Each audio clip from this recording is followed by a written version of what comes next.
গাঁওখনি নগৰ হ'ল ভাল কথাবৰ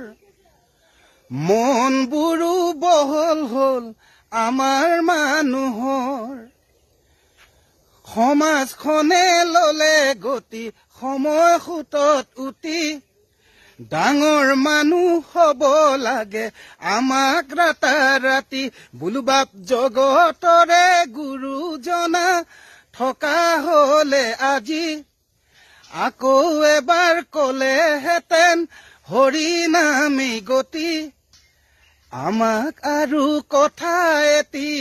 কলেহেঁতেন ভাঙি পাতি নাখাই নবৈ মৰিম এদিন নকৰিলে খেতি নাখাই নবৈ মৰিম এদিন নকৰিলে খেতি আধি খেতিৰ গুটি ধানেই বেচু 12 মোন হাউনৰে গেলা বোকাত নামিব নুকুন আৰামত বহি বহি দুবেলা খাই দুসাজি দেহাৰ ওজন বঢ়ালো জানো 13 কেজি বুলুবাপ জগতৰে গুৰুজনা থকা হলে আজি সঁচাকৈ ৰাজীৱ শদিয়াৰ ইমান ধুনীয়া গান হয়নে শুনিলে শুনি থাকিবৰ মন যায় যেন তেখেত আমাৰ মাজত আৰু জীয়াই আছে এনেকুৱা লাগে শুনকচোন এজন বিশেষ শিল্পী এজনে কি কয় তেখেতৰ কথা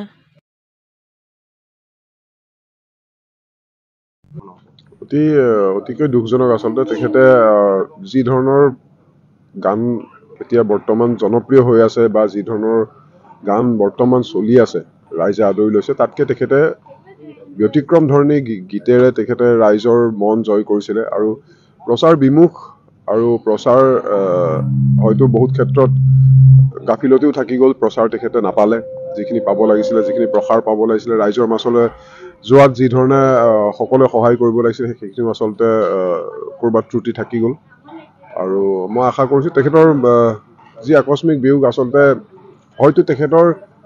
জীৱন পৰিক্ৰমা ইমানেই আছিলে তেখেতে যিমানখিনি কৰি গৈছে সেইটো হয়তো আৰু বহু যুগলৈকে ৰাইজে মনত ৰাখিব তেখেতৰ গান এতিয়া যিসকলে শুনা নাছিলে যিসকলে তেখেতক নাজানিছিলে এতিয়া নতুনকৈ আকৌ জানিবলৈ আৰম্ভ কৰিছে নতুনকৈ জনাসকলে মোক দুই এজনে কৈছে যে তেখেতৰ গীত আগতে শুনা নাছিলোঁ কিন্তু ইমান মিলিয়ন ভিউ আছে বুলি আমি ভবাই নাছিলোঁ হয় কেতিয়াবা ক'ৰবাত থাকি যায় আমি বহুত কথা নাজানো বহুত শিল্পীৰ কথা নাজানো বহুত খেলুৱৈৰ কথাও নাজানো এইটো হৈ যায় কেতিয়াবা আৰু মই আশা কৰিছোঁ অনাগত দিনবোৰত যাতে আমাৰ এনেকুৱা কোনো শিল্পীৰ লগত নহয় দুখজনক ঘটনা নহওক আৰু সকলোৱে যিসকলে শিল্পকৰ্মই নহয় যি কৰ্মই কৰি থাকক নিষ্ঠাৰে সততাৰে যিয়ে কৰি থাকে তেখেতসকলে যাতে স্বীকৃতিখিনি পায় আৰু ৰাইজৰ মৰম আদৰখিনি যাতে যথা সময়ত পায় তেখেতে কাম কৰিব নোৱাৰা অৱস্থাত তেখেতক আদৰ যাচি বা সন্মান যাচি উপচাই পেলোৱাতকৈ কাম কৰি থকা সময়ত মৰম আদৰ যাচি সন্মান যাচি তেখেতক যাতে জীৱনটো তেখেতৰ পৰিয়ালটো তেখেতক ভাল পোৱা মানুহসকলে যাতে তেখেতসকলক গৌৰৱ কৰিবৰ কাৰণে আৰু অলপ সহায় কৰি দিয়ে তাকে মই অসমবাসী ৰাইজৰ ওচৰত অনুৰোধ জনাইছোঁ অতিকৈ দুখজনক আচলতে তেখেতে যি ধৰণৰ গান এতিয়া বৰ্তমান জনপ্ৰিয় হৈ আছে বা যি ধৰণৰ গান বৰ্তমান চলি আছে ৰাইজে আদৰি লৈছে তাতকে তেখেতে ব্যতিক্ৰম ধৰণী গীতেৰে তেখেতে ৰাইজৰ মন জয় কৰিছিলে আৰু প্ৰচাৰ বিমুখ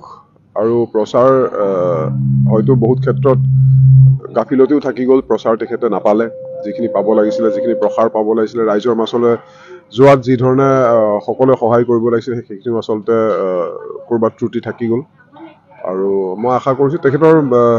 যি আকস্মিক বিয়োগ আচলতে হয়তো তেখেতৰ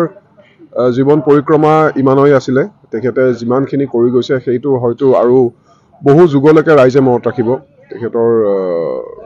গান এতিয়া যিসকলে শুনা নাছিলে যিসকলে তেখেতক নাজানিছিলে